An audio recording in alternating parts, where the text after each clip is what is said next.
கோழி மட்டும் ஒரு உயிர் இல்லையா? ஓனரம்மா போய் தப்பா நினைச்சிட்டமே. கோழியோட ஒரு ரக்க போனாலும் என் மனசு துக்கமாயிடுயா. நம்ம மேல இவ்வளவு பாசம் வச்சிருக்காரா? என் குடும்பத்துக்கு சோறு போடுறதே இந்த கோழிங்க தான். அது இல்ல மேடம்.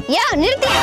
கோழிய பத்தி என்னையா தெரியும் உனக்கு? போதும் ஓனரம்மா, உன் நல்ல மனசை நாங்க புரிஞ்சுக்கிட்டோம். இதெல்லாம் கோழிங்க இல்லையா?